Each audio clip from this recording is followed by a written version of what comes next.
윤석열 대통령에 대한 헌법재판소의 탄핵 심판 선고가 임박한 가운데 당 지도부를 향해 정치와 정책 모두를 바꿔야 한다고 목소리를 높인 유승민 전 국민의힘 의원. 헌법재판소의 탄핵 심판 결정 이후에는 더 큰 목표를 위해 당내 탄핵 찬성과 반대 세력이 서로를 인정하며 뭉치자고 강조. 국민이 하나가 돼야 된다. 탄핵에 찬성을 했든 반대를 했든 생각의 차이가 있을 수 있잖아요. 그렇죠. 우리가 국민의힘이 이 탄핵 결정 이후에 예. 만약 내부 분열이 더 심해지는 예. 그런 것만은 막아야 되기 때문에 서로 인정하자. 예. 그렇지만 우리 더 큰 목표를 위해서 뭉치자. 유승민 전 의원이 생각하는 당내 통합 과제와 대선 전망 집중 분석합니다. 유승민 전 국민의힘 의원과 얘기 나눠보겠습니다. 유 전 의원님 안녕하십니까? 예, 안녕하십니까? 네, 윤석열 대통령의 탄핵 심판 최후 변론에서 비상계엄은 정당했다는 주장을 예, 이어갔고요. 개헌과 정치 개혁을 강조했습니다. 윤 대통령의 최후 진술 변론 어떻게 들으셨습니까? 저는 솔직히 뭐 사과와 또 승복 두 가지를 받았습니다. 그런데 네. 사과는 이제 비상계엄이 정당했다는 기존의 변론을 계속 유지하고 계시니까 그거는 이제 뭐 제대로 할 수는 없었던 것 같고 그 점은 뭐 저는 윤 대통령 입장에서는 이해가 됩니다. 그런데 네. 더 중요한 거는 좀 차원이 다른 문제가 저는 헌재에서 어떤 결정이 나든 대통령인 내가 승복하겠다. 이거를 밝히는 게 저는 제일 중요했다고 생각합니다. 그런데 네. 그 점이 빠진 게 제일 아쉬웠고요. 왜냐하면 지금 분열과 갈등 너무 심각하고 헌재 결정 이후에 우리 국민들 이 나라가 어떻게 분열과 갈등에서 벗어나느냐 거기에 정치가 어떤 역할을 하느냐 그게 중요한 거 아니겠습니까? 네. 저는 대통령으로서 최소한의 어떤 마지막 의무 같은 거 아니었나 싶은데 그 점이 빠져서 아쉬웠습니다. 네, 헌법재판소 최종 선고가 이달 안에 이루어질 것이라는 예. 전망입니다. 시점에 대해서 초중순을 말하던데요. 윤 대통령에 대한 그 최종 심판 결과 어떻게 예측하십니까?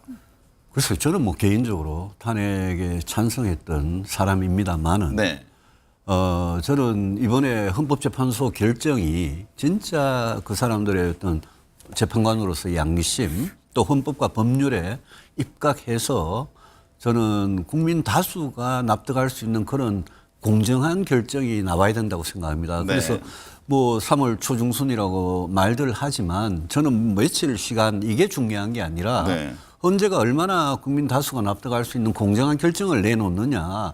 저는 그게 우리 정치의 앞날을 위해서도 제일 중요한 거라고 생각하고 네. 지금 아마 마지막 뭐 그 평의 평결 이런 고심을 재판관들이 하고 계실 건데 정말 자기들의 어떤 결정이 우리 정치의 미래 또 우리나라의 어떤 분열을 막고 치유하고 국민을 통합하는 거기에 굉장히 역할을 할 사람들 아닙니까? 네. 이 결정이. 네. 그래서 정말 좀 공정하게 좋은 결정을 해달라.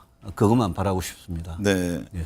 대선 주자들 간에도 좀 입장이 각각 다릅니다. 그렇습니다. 윤 예. 대통령 탄핵 심판 문제를 어떻게 봐야 하느냐라는 점에서 틀리던데 유 전 의원은 입장이 예, 저는 뭐 처음부터 지금까지 네.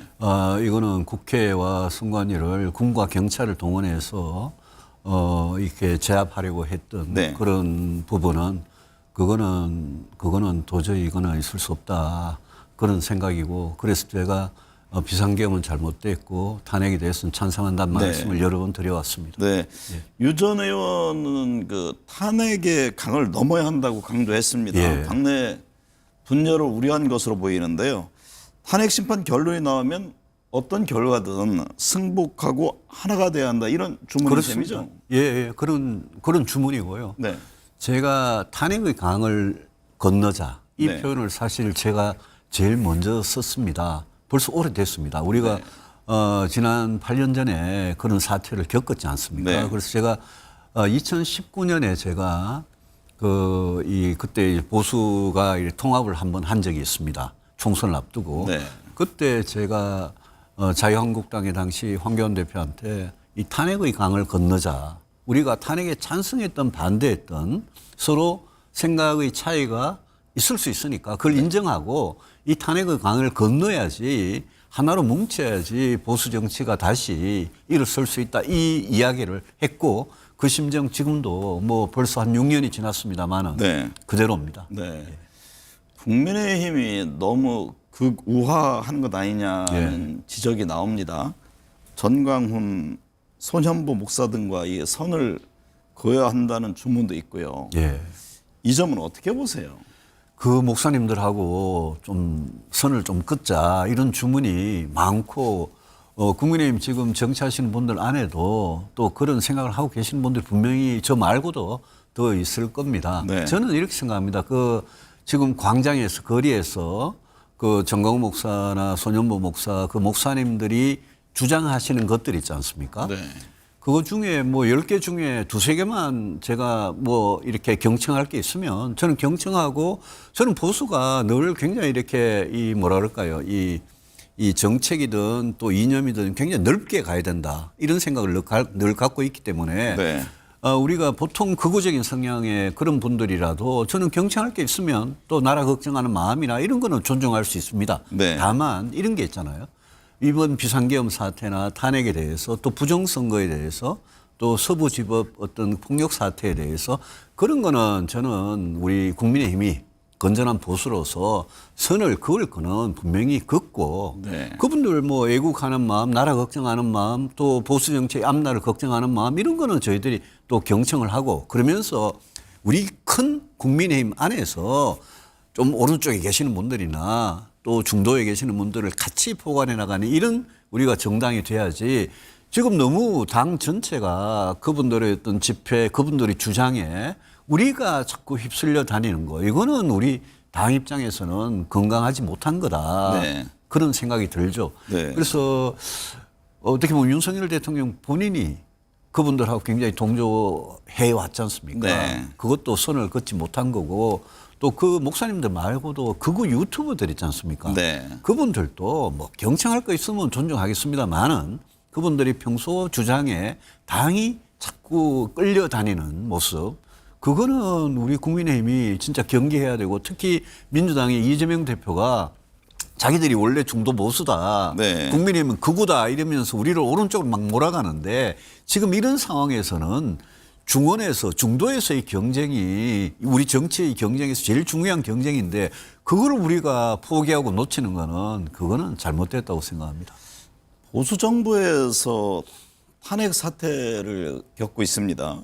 유승민 하면 개혁 보수를 상징합니다. 국민의힘의 시대의 변화와 그러면 맞게 바뀌지 않은 탓일까요? 보수 지형. 국민의힘의 문제는 무엇이라고 보십니까?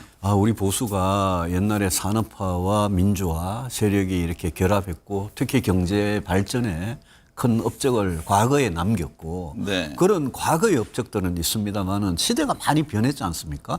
그럼 새로운 시대에 맞는 정치 그리고 새로운 시대에 맞는 경제와 안보 그리고 보수는 지키는 거니까요. 뭘 지키냐. 대한민국이란 공동체 지키고 우리 헌법 가치를 누구보다도 충실하게 지키는 게 진짜 보수 아니겠습니까? 네. 그런 점에서 제가 개혁보수라는 이야기를 하면서 제가 정말 오래전부터 보수의 어떤 변화, 혁신 이런 거를 당 안에서 계속 주장해 왔습니다. 네. 저는 우리 보수 정치인들 또 보수를 지지하는 국민들께서 네. 그런 어떤 보수의 어떤 변화에 대해서 이제는 늦었지만 지금 이렇게 보수가 위기에 빠져 있을 때 지금은 좀 고민하고 같이 고민하고 새로운 어떤 보수의 길을 같이 찾는 그런 때가 지금 이미 늦었지만 되지 않았냐. 네. 그렇게 생각하고 이번 이 탄핵, 계엄과 탄핵 이 사태 이후에 보수가 정말 다수 국민의 마음을 얻을 수 있는 그런 보수의 어떤 재건이라 그럴까 그렇게 거듭 태어나느냐. 네. 이게 저희들한테는 정말 제일 중요한 문제 아니냐라는 생각을 하는 거죠. 네. 10년 전이죠. 예. 교섭단체 대표 연설이 화제가 된 바 있는데 예. 하셨던 게 그 즈음에 이른바 이제 배신자 프레임이라는 게 있었지 않습니까? 그 문제는 어디에서 비롯됐다고 보세요?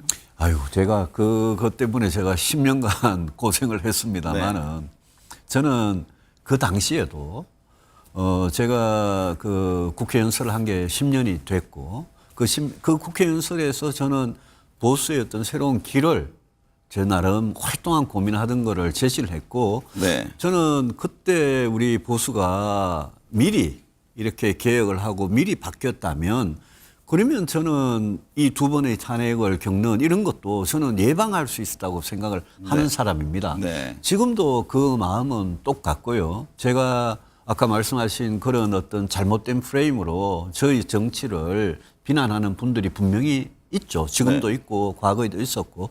근데 제가 그분들한테 떳떳하게 이야기를 합니다. 아니 우리가 왜 정치를 하냐. 네. 정치하는 게 결국 대한민국의 미래 또 우리 국민들의 어떤 삶, 미래 이거를 위해서 그걸 더 나은 세상을 만들기 위해서 정치를 하는데 그렇게 하기 위해서는 보수가 진짜 두려워하지 말고 용기를 가지고 개혁해야 될 문제들이 얼마나 많으냐. 네. 그런 걸 하자는 게 개혁 보수고 그런 걸 하자는 게 제가 주장해온 새로운 보수의 길인데 거기에 좀 저는 제가 물론 뭐 우리 그 같이 정치하시는 국민의힘 정치인들을 제대로 설득하고 못하고 이런 부족한 측면도 있었겠죠. 네. 근데 제가 그런 잘못된 프레임으로 정치하면서 굉장히 어려운 시간을 많이 보냈지만 네. 제 지금 생각도 지금이야말로 오히려 우리가 그런 개혁 보수의 길로 나가야 될 때다 그런 생각이 더 강하게 들죠. 네. 그 당시에 주창했던 것들을 만약에 그 국민의힘 그 보수당에서 받아들였으면 예. 오늘의 이 탄핵 문제까지 오지 않을 수도 있다 이렇게 보고 계시는 저는 그렇게 확신을 합니다. 네. 왜냐하면 그렇게 보수가 진짜 나라와 국민의 미래를 위해서 올바른 길을 가면 그러면 이 중도나 또 합리적 진보라고 스스로 생각하는 그런 유권자들께서도 국민들께서도 저는 국민의힘을 지지하실 거라고 확신을 하거든요. 네. 그 지금이라도 그 방향으로 가야지 아까 말씀하신 자꾸 오른쪽 끝으로만 우리가 자꾸 몰려가는 이 움직임이 저는 너무 걱정이 되는 거죠. 네. 박근혜 전 대통령을 만나 인간적으로 화해도 하고 예. 오해가 있으면 풀고 싶다고 밝힌 바 있는데요. 뭐 그 이후에 연락을 받았거나 앞으로 만날 계획이 있습니까? 당장 그렇게 정해진 건 없습니다. 네. 그런데 이 박근혜 전 대통령과 저와의 어떤 뭐 갈등이랄까 그런 부분에 대해서 저 개인적으로 정치를 하면서 제가 그걸 좀 쌓인 오해나 이런 걸 좀 풀고 싶다는 생각은 오래전부터 했고요. 네. 지금 뭐 무슨 이 헌재 결정 이후에 조기 대선이 될지 안 될지 이런 정치적인 일정하고 상관없이 아니 사람이 살아가면서 옛날에 쌓인 어떤 오해나 갈등 이런 게 있었다면 뭐 제가 잘못했던 부분이 있으면 또 말씀을 드리고 또 박근혜 전 대통령께서 저를 오해하고 계신 부분이 네. 제가 회고록을 보니까 그런 부분이 분명히 있어요. 네. 그래서 그런 부분은 풀고 싶다. 네. 제 인간적인 그런 바람입니다. 네. 가장 큰 오해는 뭐라고 보세요? 그 겹겹이 좀 쌓여 있었던 네. 게 있었는데요. 제가 10년 전에 여당의 원내대표 할 때 그때 공무원연금 개혁을 추진하는 과정에서 뭐 예컨대 국회법을 개정한다든지 그런 부분에 대해서 좀 오해하신 부분이 있었던 것 같아요. 네. 대선 얘기해 보겠습니다. 조기 대선이 실시되면 출마의 뜻은 확고하신 거죠? 저는 탄핵 심판 결정이 나면 네. 그때 가서 제 출마 여부를 밝히겠습니다. 네. 그런데 저는 늘 이 우리 대한민국에 정말 어떤 새로운 리더십이 스스로 되기 위해서 제가 사실 평생을 제일 주력했던 부분이 이 경제하고 안보가 나라의 기둥이거든요. 네. 이 경제 안보에서 진짜 문제 해결을 해내는 유능한 보수. 저는 지금도 제일 중요한 문제는 경제라고 생각합니다. 네. 그런 정치를 하기 위해서 제 스스로 뭐 정말 끊임없이 25년간 준비를 해왔기 때문에 네. 때가 되면 말씀드리겠습니다. 네. 제가 왜 유승민이어야 하는가라는 질문을 드리려고 했는데 미리 답변을 다 해주시네요. 저는 경제와 안보에서 네. 정말 어떤 리더가 되기 위한 이 자격, 그거는 저는 정말 준비돼야 된다고 생각하고요. 검증되지 않는 지도자가 대통령이 되는 것만큼 위험한 건 없다고 생각합니다. 네. 여야 정치권 대선 채비에 한창입니다. 대선 후보 지지율 1위인 민주당 이재명 대표는 중도 보수 정당론을 강조하고 있고 지금 국민연금 세제 개편에 대해서 목소리를 높이고 있습니다. 유 전 의원은 막 쳐들어오고 있다 예. 이런 표현을 하셨잖아요. 민주당 그리고 이재명 대표의 움직임은 어떻게 보십니까? 이재명 대표가 처음에는 그냥 우클릭이라 그러더니 네네. 본인이 우클릭 아니고 내가 원래 중도 보수다 이러잖아요. 네. 또 민주당이 또 원래 중도 보수다 이러고 지금은 국민의힘에서 저거는 거짓말이다. 사기다. 이런 식으로만 자꾸 공격을 하는데 저는 이재명 대표와 민주당의 최근에 뭐 우클릭이 됐든 중도 보수론이 됐든 네. 굉장히 위험하게 생각합니다. 저는 보수의 안방까지 다 쳐들어와 가지고 우리 국민의힘을 완전히 극우적인 정당으로 딱 몰아붙이고 자기들이 중도 또 합리적인 보수까지 그 표심을 흔들려는 저는 선거 전략이라고 봅니다. 네. 다만 이 사람들이 진짜 진정성을 가지고 하느냐 그거는 의문이 되는 거죠. 왜냐하면 네. 이재명 대표가 평소에 보면 신뢰할 수 있느냐 거짓말 너무 잘하는 거 아니냐 이런 의구심이 그런 걱정을 국민들께서도 하시잖아요. 네. 이럴 때 저는 우리가 너무 오른쪽으로 몰려가 가지고 지금 광화문에서 여의도에서 집회 열심히 나가는 게 중요한 게 아니라 우리 안방을 쳐들어와 가지고 안방을 차지하려는 이재명 대표와 민주당의 중원에서 네. 그 중도에서 맞서서 우리가 어떻게 대항하고 우리가 어떤 국정의 철학과 어떤 정책으로 맞서느냐. 그래서 중도의 마음을 우리가 어떻게 얻느냐. 이것만큼 더 중요한 전략이 어디 있느냐. 저는 늘 그런 주장이죠. 유 전 의원께서는 이재명 대표를 이기려면 국민의힘이 완전히 바뀌어야 한다고 강조했습니다. 예. 어떤 점을 염두에 둔 건지요? 저희들이요. 국민의힘이 지금 국민들을 이 머릿속에 마음속에 저 정당이 헌법을 제대로 지키는 정당이냐 뿐만 아니고 저 정당이 과거에는 경제와 안보에 유능한 그런 정당이 보수다 이런 믿음이 있었는데 네. 그게 다 깨졌단 말입니다. 네. 그래서 저는 이재명 대표를 상대하려면 우리가 이재명의 민주당보다 경제와 안보에서 더 유능하고 민생을 살리는데 우리가 더 유능하다라는 거를 우리가 정책으로 보여주는 수밖에 없다고 생각합니다. 네. 그러기 위해서는 이제까지 국민의힘이 8년 전 탄핵 이후에 전혀 변하지 않는 모습에 최근에 와서는 더 오른쪽으로 극우화되는 이 모습에서 빨리 깨어나서 빨리 이걸 부수고 우리가 다시 과거에 건강했던 보수의 모습으로 유능했던 보수의 모습으로 돌아오지 않으면 저는 뭐 조기 대선이든 다음 지방선거든 총선이든 우리가 굉장히 불리할 거다. 네. 우리 이미 그런 참패 역사를 겪어봤거든요. 네. 그래서 제가 우리 당이 제발 바뀌어야 된다라고 정말 일관되게 오랫동안 호소를 하는 거죠. 조기 대선이 실시될 경우에 후보 간 연대 문제는 예. 어떻습니까? 지금 경쟁하면서도 협력 가능성은 늘 열어놔야 한다고 말했는데요. 지금 뭐 오세훈, 홍준표, 김문수, 한동훈, 안철수 등 여러 후보가 예. 있습니다. 연대 범위는 어디까지일까요? 개혁신당 이준석 의원까지 포함한 얘기입니까? 예, 저는 뭐 다 포함하는 얘기고 저는 그렇게 생각합니다. 말씀하신 그분들이 네. 다 이렇게 뭐 정말 훌륭한 정치인으로 자질이 있고요. 그리고 이념적인 정책적인 어떤 스펙트럼에서는 굉장히 오른쪽에 계시는 분도 있고 저같이 좀 중도 보수에 가까운 이런 사람도 있는 거 아니겠습니까? 네.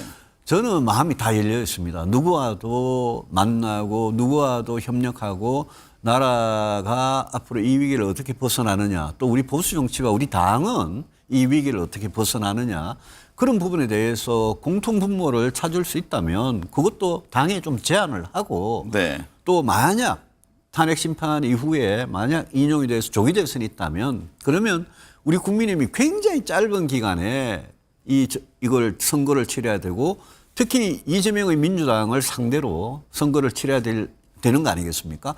그럴 때 우리는 뭘 해야 되느냐를 가지고 아까 말씀하신 그분들 네. 저는 뭐 김문수, 홍준표, 오세훈, 한동훈 뭐 누구 좋습니다. 그분들하고 같이 만나서 대화하면서 경선 같은 게 있으면 거기서 아주 치열하게 경쟁을 하더라도 우리가 좀 공통분모를 찾아가지고 당이 이렇게 변하자 이런 이야기는 같이 할 수 있는 거 아니겠습니까? 네. 그런 이야기를 좀 하고 싶습니다.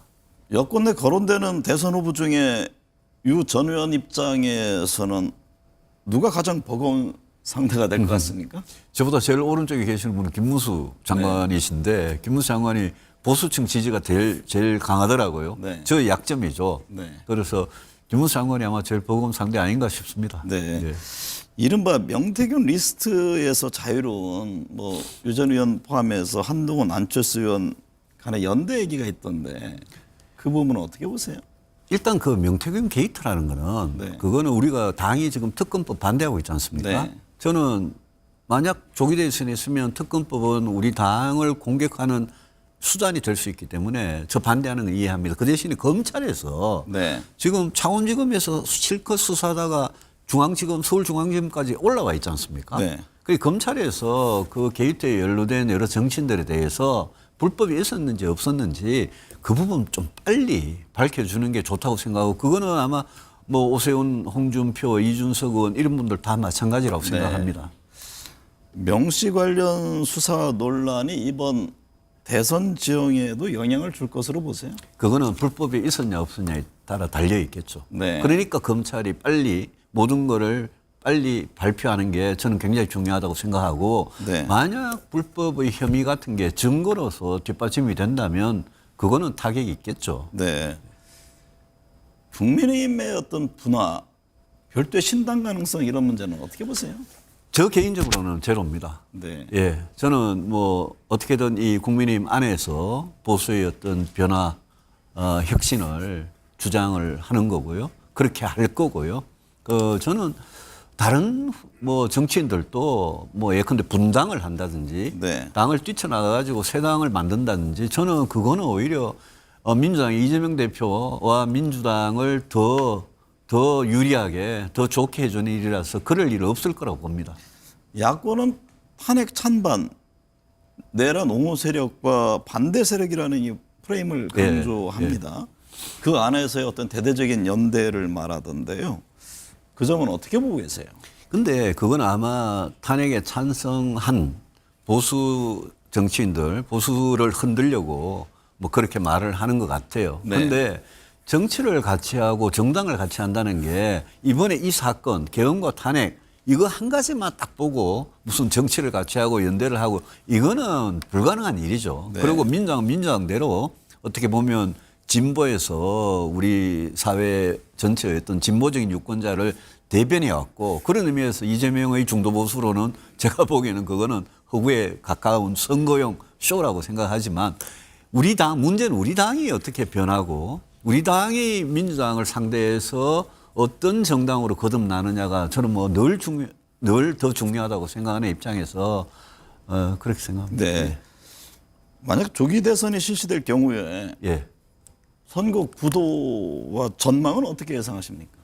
굉장히 어렵죠. 네. 굉장히 어렵죠. 우리가 계엄과 탄핵 때문에 조기 대선이 만약 있게 된다면 그러면 우리 윤석열 대통령 배출한 당이 우리 당이지 않습니까? 네. 그 우리 당이 그만큼 책임과 부담을 지고 조기 대선에 임하게 되기 때문에 저는 굉장히 불리한 여건에서 선거를 치를 거다. 불리하기 때문에 그만큼 불리하기 때문에 지금 중도 보수론으로 막 쳐들어오는 저 이재명의 민주당을 상대로 우리가 중도 중원의 유권자들의 마음, 국민들의 마음을 우리가 어떻게 얻느냐. 네. 그 전략이 정말 뭐 제일 중요한 최우선 전략이다. 네. 라는 생각을 합니다. 대선 후보 선출, 예. 뭐 경선 방식에 대한 변화도 필요하다고 보세요? 그거는 제 입으로 이야기하기는 굉장히 조심스럽습니다만은 네. 그거는 저는 당 지도부라면 당연히 고민할 문제라고 생각합니다. 우리가 전부 다 뭐 당원 100% 이래가지고 당 지도부를 뽑았던 게 바로 얼마 전입니다. 2023년 말인데요. 네. 제가 그걸 보면서 그때 윤석열 대통령 한마디에 당원 100% 전당대회를 했는데 그게 이제 저를 떨어뜨리려고 그랬던 거죠. 네. 근데 제가 그런 거 보면서 우리가 이겼을 때는 국민 전체의 마음으로 갔을 때 우리가 승리를 했고 우리가 졌을 때는 성을 쌓고 우리끼리만 그냥 후보를 뽑고 이랬을 때 우리가 늘 선거에서 졌거든요. 네. 그런 경험을 참고를 하면 저는 국민들의 마음 쪽으로 우리를 지금은 지지하지 않는 국민들이라도 네. 한 분이라도 우리가 마음을 더 얻는 그런 쪽으로 가야지. 완전 국민 경선제를 염두에 두신 겁니까? 그런 거죠. 근데 네. 그거를 이제 제가 주장하면 자기 이익이다 이렇게 생각을 할 거고 우리 당 지도부나 또 후보들 전체가 그런 생각을 좀 해야 되는 거 아니냐. 네. 예, 그런 생각이 듭니다. 지금 글로벌 경제는 트럼프발 관세 폭탄으로 흔들리면서 우리 금융시장도 요동치고 있습니다. 탄핵 전국으로 아무리 혼란스럽더라도 외교 안보 나아가 경제 구멍이 커지는 것만은 막아야겠습니다. 오늘 함께해 주셔서 감사합니다. 예, 고맙습니다.